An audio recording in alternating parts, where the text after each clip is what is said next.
Hi friends, welcome to my channel Supriya homely kitchen. আজ আমি আপনাদের কাছে নিয়ে এসেছি চিকেনের রেসিপি। অনেকদিন পরে বন্ধুরা চিকেনের রেসিপি নিয়েছি। তো চিকেনটাকে আমি ধুয়ে ভিনিগার দিয়ে ভিজিয়ে রেখেছি। এবার থেকে জল ঝরিয়ে নেবো। কড়াই বসিয়ে দিয়েছি। পেঁয়াজ আদা রসুন পেস্ট করে নিয়েছি, পেঁয়াজ কেটে নিয়েছি, টমেটোটা কাটতে বাকি আছে। তো কড়াইটা জলটা শুকনো হোক, আমি ফিরছি।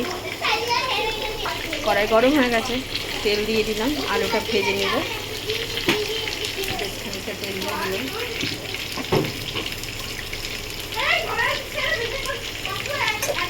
আলুগুলো দিয়ে দিলাম, পরে ফিরছি, ভেজে পরে ফিরছি। এবার আলুটা আমি তুলে নিয়ে ফিরছি। বন্ধুরা দেখলাম আলুটা আমার ভাজা হয়ে গেছে, তুলে নিয়ে ফিরছি। তো বন্ধুরা এই তেলে আমি গোটা গরম মশলা ফোড়ন দিয়ে দেবো, তেজপাতা দিয়ে দিলাম, আর 3টে বড় সাইজ পেঁয়াজ কেটে দিচ্ছিলাম। পেঁয়াজটা ভেজে ফিরছি। এবার আদা রসুনের পেস্টটা দিয়ে দেবো বন্ধুরা। ভালোভাবে করবো, পরে ফিরছি। এবার নাড়াচাড়া করে পরে এইভাবে ভাজা করে ফিরছি। দেখুন বন্ধুরা, ধনের গুঁড়ো, জিরে গুঁড়ো, লঙ্কার গুঁড়ো, হলুদের গুঁড়ো, চিনি আর কাশ্মীরি লঙ্কার গুঁড়ো দিয়ে দিলাম।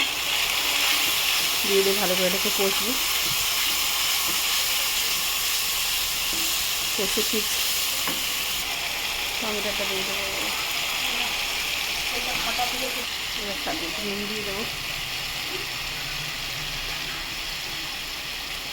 পরে দেবো। এখন এতটাই দিলাম, মতো নুন দিয়ে টমেটো গলা পর্যন্ত ওয়েট করবো।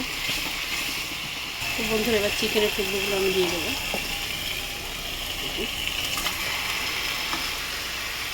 দিয়ে দিয়ে নাড়াচাড়া করবো, কষবো আর কি। পরে ফিরছি। তো বন্ধুরা দেখুন নেড়ে নিয়েছি।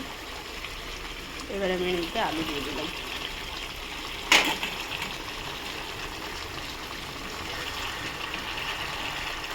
কালারটা কেন যেন আসছে সেটা নিয়ে প্রবলেম হচ্ছে। তো বন্ধুরা এটাকে আবার ঢাকা দেবো আস্তে স্টিম করে, পরে ফিরছি। ঢাকলেছি জনি সেকে চিকেন হতো